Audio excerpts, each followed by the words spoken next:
So we're here with the renowned and famous Calvin Bagley. Well, I don't know about that, I, but I do, sounds good. I do, and it's true.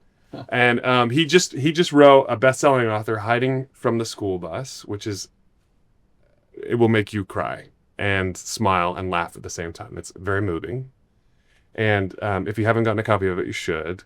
And he was kind enough to let me do a little, hey, this is an amazing book, um, as you Yeah, solicited yeah. sponsorship. Thank you for writing in the front of the book and Oh, my treat. giving your thoughts about it. Well, I always knew you were amazing. I mean, you just kind of have this presence about you, and you clearly.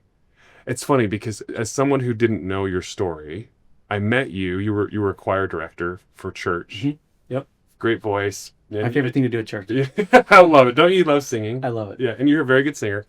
And I remember meeting you and your wife and just thinking, oh, they're people. They are people. Like you have an energy and a movement and a charisma about you. I had no idea that you grew up in hell. Yeah, Like I had no idea that you went through the refiner's fire that you there's went some through. depth in there Oh, to all of that, and I think that's when people read the book, a lot of them have written reviews about how they felt like they were there with me yes, through some of it, and that's kind of yes, how I tried to write it to help people feel because it's hard to write a book and a story of your life and go through and categorize all these things that yes, happen. yes. I wrote 1,000 pages of events and things, and then I realized, I can't tell everyone everything, but hopefully I can help them feel what I felt and take them there, and that's really what I tried to do. You did that. I mean, I was rereading some of the passages this morning, and I thought to myself, I wish I wrote like this, because I love to write too as an attorney. I have stuff I published too, but this was I did feel like I was looking at everything through your lens, and it was a very vulnerable and very sympathetic lens. Like I think everybody has felt the frailty and the weakness that I think you capture, and the sincere desire for connection and trust and hope for family. I mean, it's beautiful. Oh, thank you. I've had a lot of people say to me, how were you able to put all of that out there? It's so vulnerable. It is.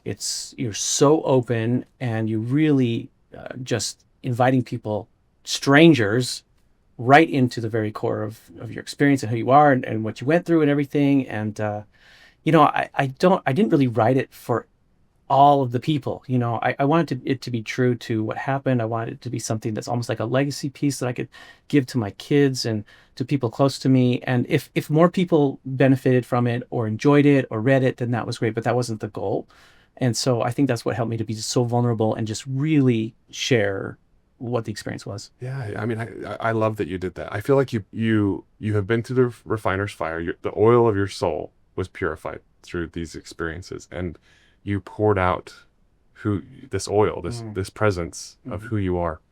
And I mean, you clearly have been through the difficulty. You've been. It's almost like you've become in harmony with a pure beauty and virtue that you don't get unless you go through that. Yeah, well, I appreciate that. I would like to say that I've arrived, that everything's good now I know, and right? that It's not over till it's over. I have been perfected. Well, But it's you're a, pretty close. it's a, not even, it's a continuous work in progress. Yeah, yeah. And I'm trying to be a better version of myself. But I'm at a very good place in my life where I have gone through so much, and I know we're going to talk about some of those things, but I reached a point where I was happy with who I was. I was happy with who I was surrounded by and all the wonderful support that I have been able to build in my life. And I realized all of those things that happened in the past, I wouldn't go back and change a thing, Yes. or else I wouldn't arrive where I am today. Yeah. And I'm very happy where I am today. And that's I think a word of hope for anyone who is going through challenges is that you keep pressing forward. And yeah, things are still messy. My life is still messy. There's still issues and things, but you reach a point where you say, I'm happy to arrive here, Mm, and I wouldn't get here any other way. mm. That's so beautiful. It's good. It's wisdom. That's the grace of wisdom, I think. And you have a line in here on that point that I read again this morning that I was struck with, where you sing in church, or no, you performed on a piano piece Piano. in church. Yeah, Yeah. piano piece in church. And all of these people come up to you. This is on page 122 of your book. And all these people come up to you and are congratulating you, and you get special recognition, and all these things happen. And even Sister Huber, I think is how you pronounce her name. she comes up and Yes. squeezes your shoulder and says, "Great job," and you have a line here say, I can see your face as you say this. I loved Sister Hubert. I'm sure she loved you. Yes. Clearly, she says, and it says, she says, "Great job," and then you write, "I positively glowed, filled with electricity, saving my biggest watt smile for my mother." Mhm. And I mean, this makes me want to cry because it's just so tender. And then you took your time shaking. You say, I took my time shaking hands, hugging well-wishers in the congregation, who echoed words of pride and admiration. When I approached my mother, I couldn't help but beam at her. Mhm. "How did I do?" I asked sheepishly. And she smiled half-heartedly, straightening my collar. "I wish you would smile more when you play." Yeah. Yes. Just like, It's a very true story. In the book I tried to take all of these stories, and sometimes I would combine them all together to be able to produce the feeling of what happened. But that was a very true story, very painful day when I realized I kind of have to disconnect my yeah. my in success and everything like that. I have to disconnect that from the feelings that I get from my parents. Whatever praise or what have you that I'm seeking, they're not the source of it. Well, and you say that in the next I love that you say that here, how you said it now, and what you wrote is brilliant. You said, "I learned through trial and error that the only way I could keep myself motivated to achieve my goals was to disconnect any expectation from my parents. They were unreliable as sources of pride in anything I could accomplish. Confidence needed to come from inside." Now that's powerful. And I think there's a lot of people in the world who go, have confidence and confidence alone and all that kind of stuff. But then you proceed to talk about how you also realize you shouldn't seek validation from third party sources, especially your parents, which had done terrible things to you as children. And when I read that you grew up in Roosevelt, as soon as I saw that, I was like, "Oh, this is gonna be It's gonna be heavy. heavy." It's gonna be heavy Because I know other people that have grown up there Yeah. and were. It's a rural area, so I grew up in an area that's very far removed from, and Roosevelt was a big city to me. Oh, I mean, we were so far removed. Sure. It was 20 miles down, this potholed road, Oilfield Road, 20 more miles down a dirt road to get to a point where there was no one else around for, I wouldn't say 100 miles, but but it felt like that. it felt like 100 miles because Yeah. it would take a very long time to travel that distance. And there is my family. 2 parents, and when I was born, 6 kids. I was the 7th. There ended up being 9 children living out there in the middle of nowhere with nothing around us. And that's how homeschooling started for us. It started out of necessity. Sure. My father had taken this job managing a farm or ranch for the Ute Native American tribe. And that's what took us out in the middle of nowhere. Coincidentally, I don't write in the book, my grandfather, my father's father, begged him not to go. And he asked him, "Don't go out there. Please don't go out there. It's not good for you to be away from family. It's not good for you to be so isolated." And I wonder, my grandfather was a great man. He was a war hero. His ship was sunk in World War II when he was out in the Great Battle of Gambier Bay. Oh, wow. Just crazy, crazy story. Amazing man. Ended up being a church leader, patriarch in the church, in the LDS church. I mean, just amazing, amazing man. I think he knew that it wasn't good for my parents and for my father to become so isolated from the world, from family, from everything. So he begged them not to go. So we end up in the middle of nowhere doing homeschooling, which then turned into what I call no schooling, where there wasn't any education. There were no school books. There wasn't anything to study. When I was about 7 years old, I begged my mom to learn to read, and she assigned my sister to teach me to read. And that was about the full complete education that I received as a child. And so much so you learned the alphabet backwards because you didn't know better, Yeah. right? Yeah, ZYX, WVU, TSR, QP, ONMLKJ, IHG, FEBCBA. Because I was... Because it was up on the kitchen wall. Yeah, it was on the living It room. was reading the wall, yeah. Yeah, and I think it was kind of the remnants of a time when schooling did exist in our home, because in the beginning it did. My oldest sister, who was the first to graduate from college, she went to school until either 7th or 8th grade when my family moved, and so she kind of had a baseline education, and she was able to, and there was some education happening in our home initially. She went on to college and was the first to graduate from college, although many years later.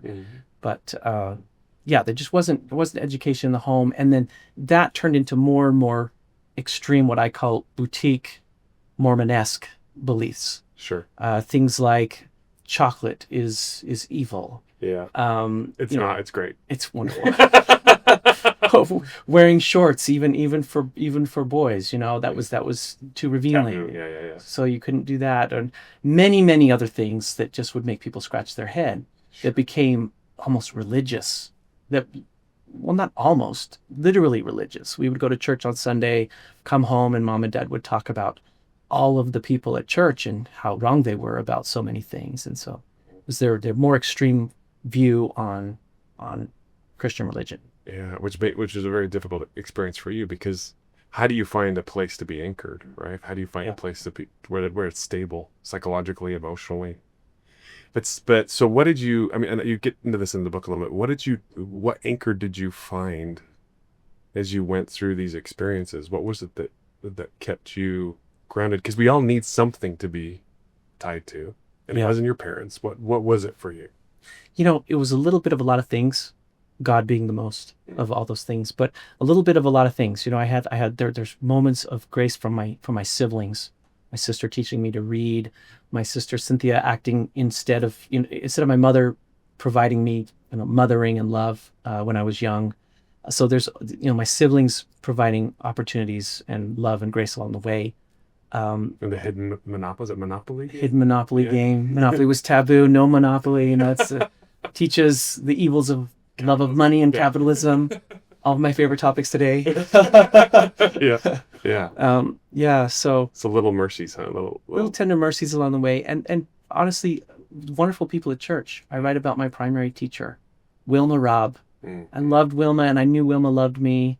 Tragically, she passed away in a car accident that we were in, and I write about that and the tragedy of that in my book, and the impact of that on me as a child. Seeing my primary teacher, who I loved, die, seeing her dead in a vehicle next to me. It was a terrible experience. But so we can dwell on all these bad things that happened, but there was so many little pieces of light along the way. And I write about when I was 8 years old. I was old enough to be baptized in the church, and so I am baptized and feel this love from God. And so one of the things I think is so different, there's this wonderful book called Educated by Tara Westover that chronicles the life of a very similar life to mine. In fact, when I read it, I felt like I was reading my own autobiography at times. Okay. She was raised in southern Idaho, and her book has become one of the largest memoirs in the last 10 years or so. And it writes about her being raised in homeschooled situations similar to mine. Coincidentally, her family revolves around a lot of the same, extreme families and extreme beliefs as mine did, dwelling in isolation, etc. But what's different is that many people who go through this, they abandon God and abandon religion because it's all connected to their parents. And they reject it. They reject it along with everything else. Yeah. And that wasn't the course for me. I found the most comfort in prayer. I found the comfort in God. I found the comfort in church. And those were the safe places for me. Yeah. And so as I grew apart from my parents and their beliefs, I didn't leave the religion that brought me that strength to get through those hard times. I love that. Well, and that's one of the ways you found your wife. If I remember correctly, there's also this, and I love that you talk about little pieces of light or little mercies along the way, because it seems like that's one of the ways you view Carissa, is because there's this. I mean, this is like one of the most wonderful tributes to a spouse. But you say that at Institute, that was where you first saw her, Carissa, a luminous sight in the middle of a gaggle of other college freshmen. Her warmth radiated from across the room. I hadn't yet met her yet formally, but I felt I needed to know her. She intimidated me, though not in a negative way, right? Like, yeah. I mean, that's yeah. It's a beautiful way to describe anyone her who life. Met my wife. Yeah, she's incredible. Yeah. Like, she is luminous. And she lights up a room, right? Sure. For me, it was quite intimidating, honestly. Coming, I worked through so much, and at that point, I had gotten into college, jumping hurdles that most people wouldn't understand or appreciate. Just getting my GED, trying to take the ACT exam, and not knowing math, right? Not knowing math. Yeah, which is insane. Yeah, I was 22 years old, almost 22. I was 21 years old, sitting in a room full of, juniors in high school, And And they all have calculators. And I remember Yeah. you saying, I squeezed my pencil so hard with stress, I got splinters from yes, it. I was like, it was just such an intense moment to try to get, to try to do that. And receiving the score. And, the nice thing about the ACT is you can't fail it. That's true. Right? That's true. But as close as you can get to failing it, I did. Oh, yeah. So I couldn't get into any college. No college would accept me. Here I am, in my early 20s, zero education, and just struggling. And that's when I moved to Las Vegas. My brother had invited me to come to Las Vegas. Mm. My sister-in-law was a nurse at Sunrise Hospital in downtown Las Vegas, an educated woman, and she helped me to learn math. And she also helped me and kind of coached me on how to approach an admissions counselor at UNLV, University of Nevada, Las Vegas, and tell my story and give some compelling case to be allowed to go to school at UNLV. And it worked. It did work. Yeah. And then that counselor required you to get a certain GPA, and you crushed it. Yeah, I did. I had to go to 2 semesters as an auditing classes as a non-admitted student. So those wouldn't count unless I passed and they admitted me, which, I was successful in, and I went through all my classes. But learning wasn't, I'm very, very blessed to be able to learn things. Yeah. Learning wasn't my problem. My problem at that time was structure. Sure. I mean, can you imagine having never sat in a classroom, having never sat through a lecture, having never written a term paper or taken a test, and then your introduction to that is college. And calculus and trigonometry. Yes. So that was the challenge for me, was the structure of it all. Sure. And then during that time, I met Carissa for the first time, and I was very intimidated. Mm. Not, like I said, not in a bad way, but just she was so much higher than I was. She had a full ride scholarship. She was the news anchor for the local UNLV TV station. Mm-hmm. She has her goals and all of these things. All these people surrounding her, everyone following her and being around her and everything, because she's so luminous. And I'm afraid of everything. Mm. Afraid of what people think of me, afraid that I'm not smart enough, afraid that I won't accomplish anything at school or in life or in general, So that was a really key moment when I met her, but I wasn't anywhere close to ready to actually making a move and asking her to go out with me or anything like that. And she just seemed like she was, up there. It's like Tal Bachman, who writes the song "She's So High High." above me. I was just thinking. Yeah, that song is like the story of the first time I met Carissa. And it's interesting because, as with other things, these difficulties, the contrast, the fear, you didn't let that define your experience or you. Instead, you channel your purpose into, I'm going to figure out a way to become a better person. I'm going to figure out a way to emulate that light. It's almost like, it seems to me that her light liberated you instead of shamed you. Yes. And so That's as much credit to her as me, of course. I think so. And I think, I like to say that heaven is made for duets, not solos. And there's something about that liberation that comes in partnership, where you see each other's weaknesses, you see each other's difficulties, and you're willing to still try and harmonize, right? Yeah. And you clearly, both of you harmonized. Like whenever we were able to go to Jerusalem together, which was Incredible trip. incredible. And I just watched you guys, and I was like, you're happy. We are. You're very happy. And that's such a beautiful thing. I think very few people are actually genuinely happy, regardless of, and you've had tremendous material success. You've pioneered some things. I want to get into that with all the Medicare stuff and how you treated your teams and tried to create cooperation. But I don't think that's what makes you happy. No. What is it that makes you happy? Happiness comes from within. And that's not something I learned, the first day when I said, I am going to whatever, Sure. It's been a long journey, and people talk about healing and they want to arrive at this crest where healing has happened, almost like being saved, right? I've been saved, I've been healed, or whatever. Yeah. And I got my hair back. I'm praying for you, man. Yeah. No, keep going. I love Yeah, this. it's just, there's no point where you arrive. Yeah.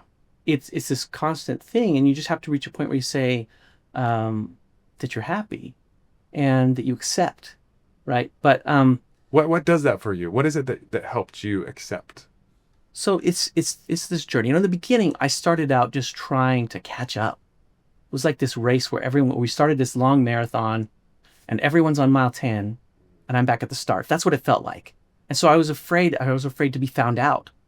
was afraid to be stupid. I was afraid to say something wrong. I mean, I've said some really dumb things because I was literally ignorant.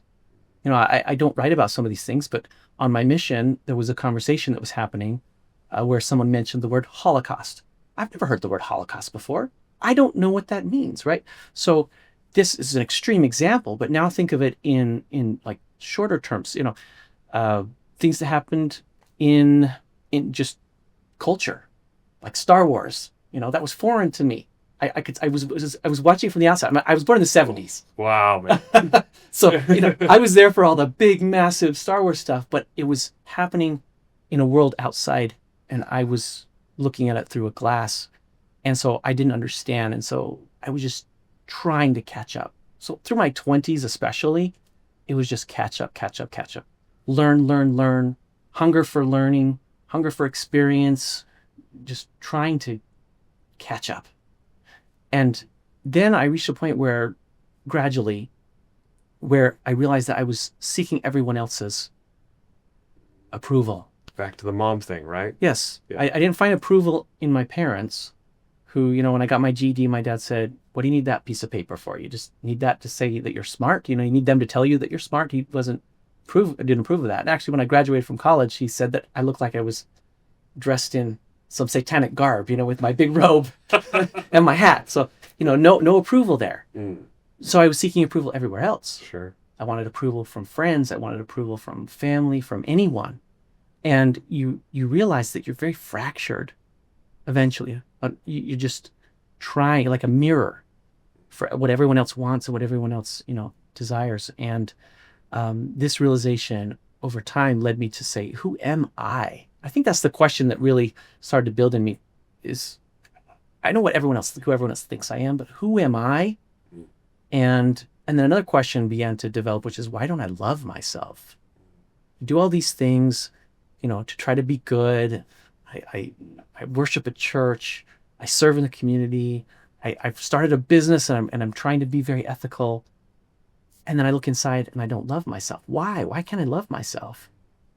And then that led me on a journey towards counseling and other things. So it's this whole arc of a story. You know, and I've kind of left out the part about God, you know, there, which is really, really critical to me, because what began me on this journey to changing and saving my life was my mission going to Brazil. When I was 19 years old, I went as a missionary to Brazil. And it's transformative, isn't it? It was absolutely transformative in more ways than the spiritual ways. The spiritual ways were absolutely transformative. I also went to Brazil and learned Portuguese. Tudo bem. Tudo jóia. I don't speak it. I just know that. My brother went to Brazil. That's great. Yeah. So yeah, I mean, it's a whole cultural mind. It gives you a new window into the soul of humanity, right? Learning a language like that. Absolutely. But for me, it also taught me English. Oh wow. So I didn't know what a noun was. So I'm sitting in the missionary training center in Provo, Utah, and they're saying, okay, so this is a noun. And I'm like, okay, well, I need to learn what a noun is in Portuguese. So I need to know what a noun is in English. Yeah. So it was a great education for me to learn English, which served me well when I went to school. So yeah, point of this is that it's this long arc, and it continues, but I've come a long way and found that there are different parts of me. There is an angry part of me. Mm. There's a hurt part of me. Sure. There's a very happy part of me. There's a tender part of me. And all these different parts of me make up who I am. And I don't shun them all anymore. But for a long time, I was trying to hide these parts because I was trying to show people what they wanted or what they expected of me. Sure. You know, there's a part of me that is angry. And justifiably so. And there's a part of me that triggers and snaps over things. And I can empathize with that. Yeah. But that part of me, I've realized, was trying to protect the very sensitive part of me. Yes. That was so hurt. Yes. And all of those are necessary. And now I can embrace them all. And I can truly look myself in the eyes in the mirror and say, I love myself. Yeah. I'm happy with who I am. What was it that helped you? Like, if there was a moment where you realized you were okay with yourself, you loved, what was it that was the defining moment? Well, it didn't happen by accident. I sought counseling. Sure. But not until way later on. You know, I've always thought, oh, I have big shoulders. I'm okay. I can take it all on. And you did. And I did. Yeah. But you reach a point where you say, I'm not okay. Yeah. And for me, that happened actually at a business conference. Interesting. I don't write about this in the book, but I'll share with you that I was at the Genius Network in Arizona. I'm a big fan of Joe Polish. Okay. Love the guy, and I've been part of his networking group for quite some time. Awesome. Yeah. And do you know who Gino Wickman is? He wrote the book Traction. Yes. Great business. I mean, one of my business idols. Okay, great. So Gino Wickman is at Genius Network. We're sitting in there. There's like 100 people in a room, and one of my business idols sitting in front of the room. You know, at this point, I've had a lot of success in business, a lot of success in life. Everyone would look at me and say, that guy was born with a silver spoon in his mouth, obviously. I mean, people do. I mean, you have Yeah. so much success that don't know your backstory for sure. And they would look at me and say, he's happy, and what does he have to complain about or anything? And I don't really have anything. But I'm sitting in that meeting, and Gino Wickman, one of my business idols, starts talking about his personal journey. I thought we were going to talk about business, which is great, but he starts talking about his personal journey, which is even more impactful, in realizing that he didn't love himself inside and that he was missing something inside. And I realized the same thing in that. And there's a longer story to it, but it's a beautiful story. I realized at that moment that I felt the same thing. Why do I have darkness inside instead of light? Mm. And that led me then to seek counseling. And I went to different counselors until I found someone that I really resonated with. Sure. I wanted someone that shared my faith, because I look at things through a different lens, perhaps, than another person. I think anyone who needs help should find someone that they resonate with and that has similar beliefs and things. And this person really helped me to engage with that part of my heart that was broken in a way that I hadn't before. And so, yeah, that's kind of a long answer to your question. It wasn't like one moment where I was like, oh, you know what? I'm all right. I like myself. It took some work. But it sounds like it was that moment where you recognized that you could have more happiness, peace, light inside. Yeah. And that you wanted to change. It was a moment where I realized that it wasn't normal too. I was sitting in this room. Other people are, opening their hearts, and they're seeing like rainbows and butterflies and light. And, oh, it looks like little happy bunny rabbits, jumping around inside their heart. And I'm like, I just feel like this darkness. Like someone might find out. They might figure out that I'm less. Yeah. Or something. That inferiority or something. For sure. For that imposter risk, right? Yeah. Yeah. Well, and it's funny because I love that you say that you wanted to find someone who shared your faith. I think belief is a critical component of any type of journey. We have to tie ourselves to something. I don't think the ability to choose means that you're free of influence. I think it's just you get to pick what influence you let into your life. Mm-hmm. And yeah, there's actually some studies that have been done. The Awakened Brain by Lisa Miller. She's Jewish, so she talks about how as a psychiatrist, she studied all these individuals, and she found that people who sought counseling without a faith component, the counseling actually caused what she calls iatrogenic harm, which is like you go to the hospital with a broken arm and you get COVID. That the lack of that recognition of faith is more harmful than just being without it, right? And so we need a faith anchor. We need something to tie ourselves to. So let me comment also just real quickly. One of the things for me too was that I read The Body Keeps the Score, which is a really, really famous book, and it talks about, because I realized I was having reactions. Yeah. I practice my religion, go to church every Sunday, I serve, I lead a choir and all these things. You do. But when we sit down at home and my wife says, all right, let's open the scriptures and let's read. Something inside of me, like, I like lose a little breath. And for me, it's a trigger going back to my father, who used religion in a very different way, with fear and control. As a weapon. Yeah. And as a way to tell us that we were not being good, children or whatever, along with also trying to teach truth. It's not that he was all bad. He's complex too. Sure. And I have to say, my father also was a war veteran who went to the Korean War. And so, I'm sure there's PTSD and other things that I don't even understand that informed him as well. So I don't hold a lot of fault, but I speak of things as they were. And so I realized I was having also triggers, moments where I would react. So The Body Keeps the Score was a good one. And I realized that in therapy, I didn't want to just talk about stuff. Mm-hmm. And I kind of have a negative view of just talk therapy. If you're just going to go and you're just going to rehash and everything like that, maybe that's good for some people, but me, I want solution. I want to be moving towards something Absolutely. better. Absolutely. Yeah. And so that was the other thing with therapy. I wanted a therapist that was going to use different techniques and different ways, like EMDR and parts work and other things to actually work on what's happening, in conjunction with the faith component. Love that. Yeah. Because there are powerful tools out there. Absolutely. Things that help you reawaken to who you are and accept those parts of your emotional state. And ultimately, that's, I mentioned healing is like this, Mount Everest that we all want to arrive at the crest, Yeah. but we don't. Yeah.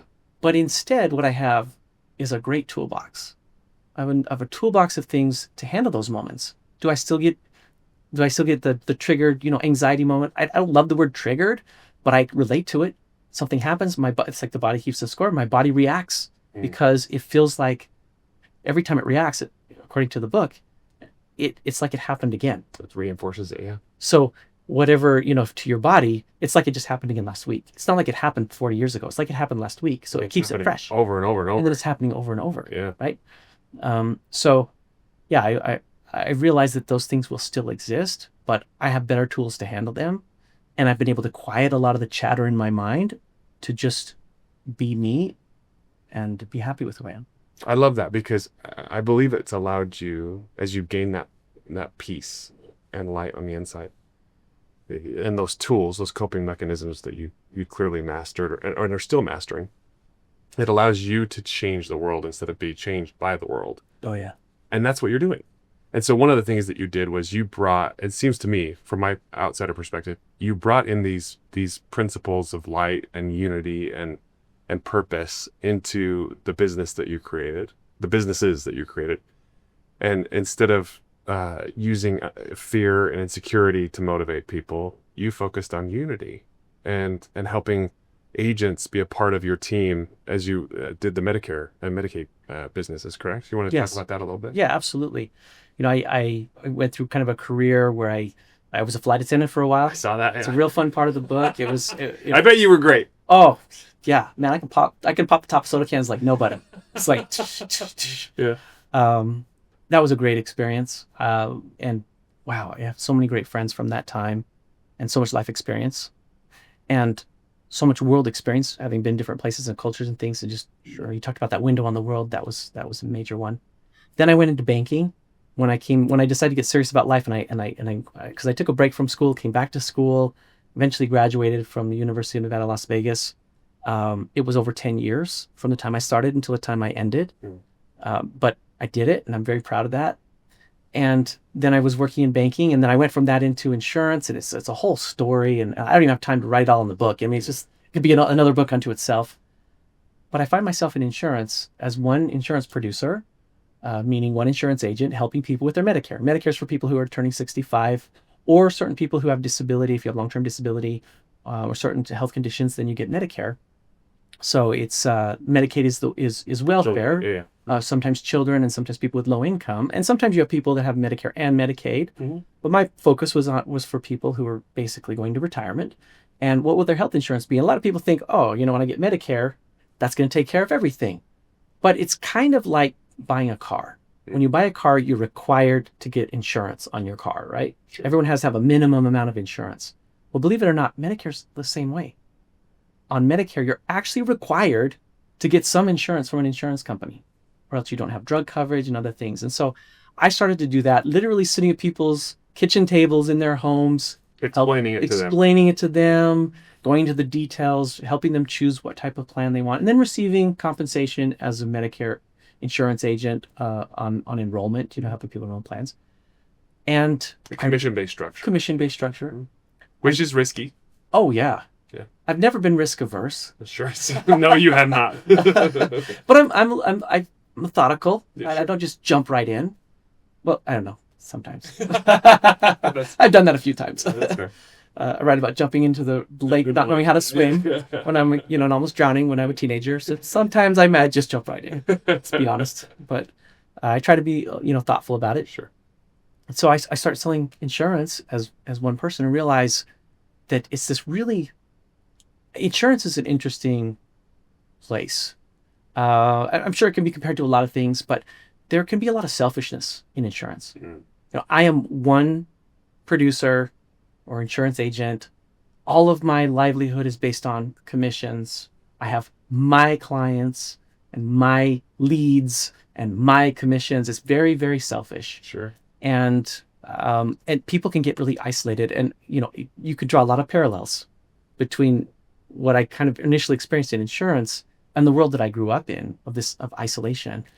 And for me, I'm trying to build community and connection. And I after a while, started a team where we work together, and we do this as a team sport. So that's what I write about, is the team sport. Take an individual sport of insurance and turn it into this team sport. And it has really resonated. Not with everybody. We had one guy come once and work for us for a little while. And he was like, "This is wackadoo." So these people, they think this is Disneyland. They're like the world's not Disneyland. He wasn't a fit, so that's fine. But it can be like It can be. Yeah. Yeah, and that's what we have now is a team that wants to be together, wants to work together, to find our own core values based on who we are and who we want to be. And it's grown and grown and been very successful. It has been very successful, and I think you've hit on a principle that generates light. When you treat people like people, it creates light. When you treat people like objects or obstacles or numbers or dollar signs, that's what creates liability from a lawyer's perspective, and darkness and misery. And so I have three questions I ask everybody when we're on the podcast. And the first one is, what do you believe? And I feel like we've covered that pretty good. But if you want to summarize, what is it that you believe? And then what is your why? And then what have you found that generates the most light in your life? You told me about these questions, and I have to tell you that every time that I looked at them, I had a different answer. And so I said, I am just going to see what comes off to the me. cuff. Let's do it. Authentic, real. Because it varies. What do I believe? Well, it depends on what we're talking about. Sure. But I believe in light, that we talked about. I believe in connection.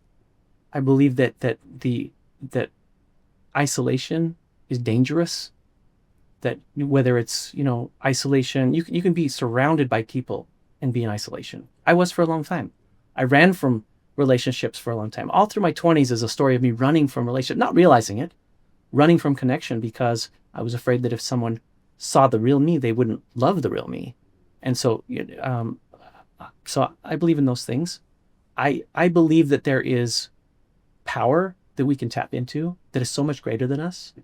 I believe in spirit, that we are more than mechanical, biomechanical masses walking around, that there is something inside of us. I don't believe that I am my mind. I believe that my mind is a tool within me. So these are some of the things that I believe, but ultimately they lead to this belief in a greater power that I call God or Heavenly Father. And that's a guiding force in my life. Powerful. And then in so many other areas, you ask me about business, I think I believe in there. Sure. I have opinions about, now I have opinions about therapy. Yeah. But yeah, those are some of my guiding beliefs. I love it. Okay. And what is your overarching why? Your purpose? My purpose has changed over time. Sure. It's been many different things. I think right now, I would say my purpose is different than it's been in the past. One of my purposes has been to be the authentic me, my authentic self. And that's a newer purpose that's happened just in the last, 4 or 5 years, to understand who I am and to be me, whatever that is, and to disconnect people's reaction to me from me. Yeah. Adler, great psychologist, who is the anti-Freud, which already makes me like him. Me too. Me too. He talks about tasks, that we all have tasks. And oftentimes we mistake other people's tasks for our tasks. Like, should I get you, Sam, to like me? If you like me or not, that's your task. Sure. My task is to be me. I should be a good person. I should be the very best that I can be. And I should be, maximize the tools that I've been given in my life. That's my task. How you react to it is your task. Yes. But often I take that on as my task. So, I would say right now, that's where I'm at. I'm trying to be the authentic me and to disconnect myself from everyone else's tasks. I love that. And that allows you to live in a place of truth, I believe, instead of reaction. Oh, yes. That's powerful. Yes. And that's something I've had to learn in marriage. I think it's the hardest in marriage. Oh, it's the hardest with people you're closest to. Yes. Yes. It's very hard when you're close to someone and children. Yes. A lot of times we want to we want to be responsible for our children. We feel like a good responsible parent does things like make sure that they study and make sure that they get good grades and that they do certain things, and that is their task. Mhm. And so it's hard to disconnect that and say, I want to teach responsibility. I want to be completely accessible to them and foster a relationship where they can come to me and we can talk about the challenges in their life without trying to live their life for them. Yes. Yeah. Don't be the helicopter parent, Mm-hmm. micromanaging everything. Mm-hmm. Yeah, that's a very difficult. There's a very strong risk of conflation of entanglement where we try and intertwine our emotions with how other people show up in those close relationships, Yes. and it's a recipe for insanity, right? Yes.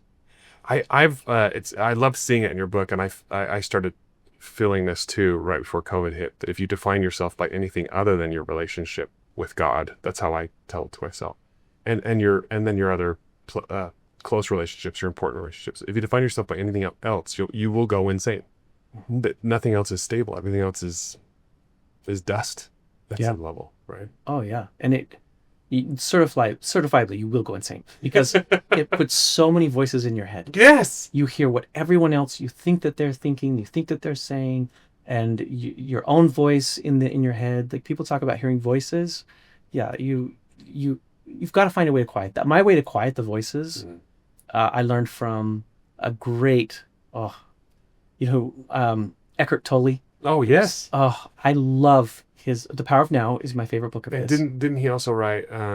Keep going. You can keep Yeah. He wrote So a bunch of stuff. He did, and he's a great New philosopher. Earth, right? He wrote A New Earth. Yeah. Yep. Mm. The Power of Now really taught me how to quiet all the voices in my head, or at least put me on the path to be able to do that. To not think about. Well, it's not about not thinking. I said before that I am not my mind. That's really what I learned from Eckhart Tolle. Mm. I am not my mind. That I can be the observer, and so that's how you quiet those voices, is to observe them. What am I hearing? What am I feeling? Where am I tensing up? Mm. Just recognize that, and by observing it, it often just releases. I love that. Did you ever read The Anatomy of Peace? Isn't that such a great book? It's a great book. And when you're at war within yourself, you create war outside Yes. yourself. Yes, I think a lot of the stuff you're saying resonates around that truth too. it does. Yeah, I love that. Okay, so I believe in spirit too, and there's some fun spiritual arithmetic I think we can do in your theme of math, where there's some verses in the scriptures we both believe in the Doctrine and Covenants, where it talks about how the word is truth, the truth is light, and light is spirit. And then there's another verse later on in the Doctrine and Covenants that says that spirit is matter. It's just finer matter. We just can't see it. And so in many respects, it's almost like these voices or these words, especially God's word, can literally be substance or matter, light, spirit, power inside of us. So to me, that's what creates light. What have you found that you do to create light in your life? What are some of the things that generate this light that you admired in your wife and those that you found loved you? What do you do? Connection. Hmm. Connection for me creates light. I'm not a super extroverted person. I'm a You little. could have fooled me. I'm actually a little on the introverted scale. Okay. Which surprises people because I do. I love connection. I love connecting with people, but I also need to regenerate on my own. Yes. I regenerate listening to very calm, like R&B music, or not, like something that with no words and just a little beat or something. Yeah. I love that. I'll just sit and just sit there and take it in, reading scripture, reading the Word of God, like that rejuvenates me and brings me light and peace. Connecting with someone like this, actually connecting, talking, and being present in the moment. Yes. That brings me light and peace. I love that. Versus, I'll tell you, I also love talking. I love talking to people. Yeah. So I love being on a stage and just, yesterday I was in California and I was at an insurance conference and I was speaking to a large group of people, And I said to them, I was talking about my son and how he says I have aura, which, yeah, I mean, nowadays that's like the best compliment, right? Absolutely. But he says that I have papa aura because I'm a little bit older. You know, I just turned 50 and I've got a 13-year-old son and a 7-year-old daughter. So I've got papa aura. And then I said, well, the reason I like to speak is because sometimes I am just as surprised by what comes out of my mouth as you all are. Yes. And I think it's because you're receiving and sharing light. I think that's what you're doing is you're a conduit. And that's a great way to describe it, because I love that feeling. I love being a conduit. I feel it now in this moment, you know, just as we're talking about things and just being a conduit for light and tapping into something greater than who we are. It's powerful. I love that. Well, I have a gift for you. Oh, I got one for you. didn't expect that. You and your. Well, I hope it's that pin, because that's really cool. Well, I'll give you the pin. You're welcome to you're welcome to have this pin. I'll give this to you because I can get another one. And but I also got you. So this is a symbol of heaven and earth, right? That's amazing. Yeah, I love it. designed to be. But then we also got you little lightsabers.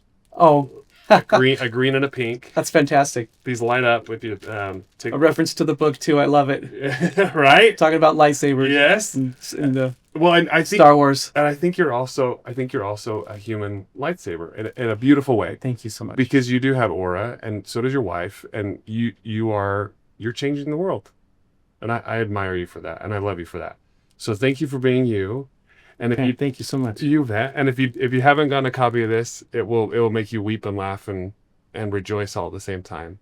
And I mean what I said in the beginning of this, that I feel like that you have captured this idea that when we find true purpose, we can take any discomfort and turn it into muscle. That's what you've done, and it's very admirable. So thank you for being you. Thank you so much. Thank you. I appreciate having me. Love you, brother. Love you too.